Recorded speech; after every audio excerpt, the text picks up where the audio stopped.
Biarritz-Grenoble, un choc entre concurrents directs au classement et au haut tableau de Pro D2 pour démarrer cette 20e journée. Aguilera n'a pas fait le plein, mais il y a du monde pour supporter les Biarros qui sont en passe de réaliser une 21e victoire consécutive à domicile. Et ça commence bien pour les joueurs basques qui s'installent dans les 22 mètres grenoblois. L'Olagi Vizinha vient de faire une obstruction sur Kylian Hamdaoui. Il a écopé d'un carton jaune.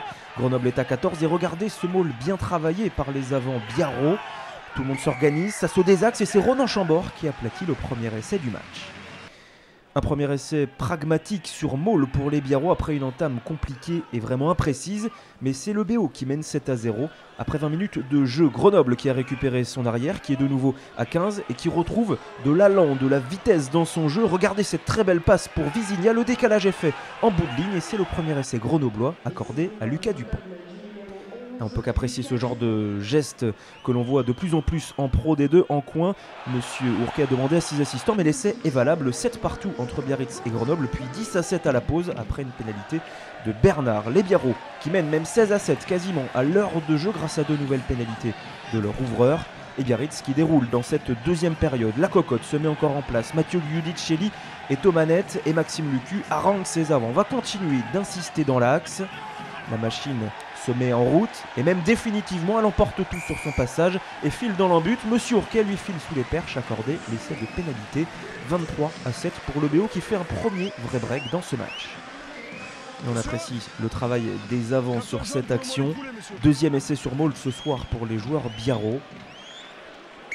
J'ai arrêté le temps.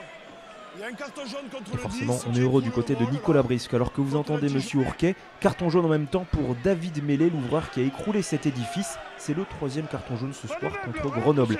Et les galères ne se terminent pas maintenant pour le FCG. Regardez ce contre-rock des Biarros, Maxime Lucu qui fait les bordures.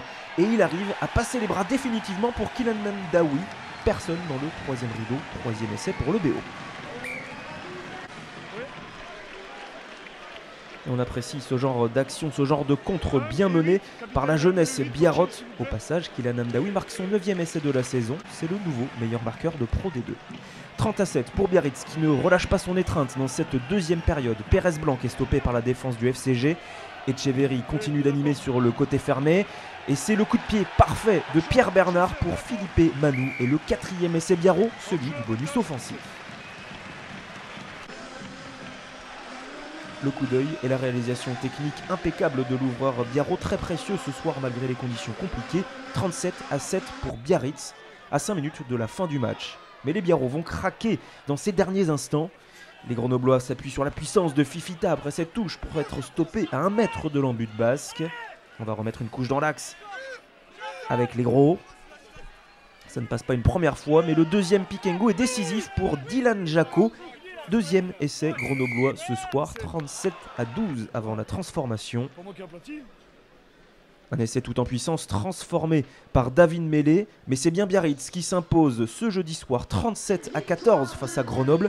Une victoire finalement non bonifiée après cet ultime essai la dernière minute, mais importante pour le BO qui revient à 2 petits points au classement de Grenoble.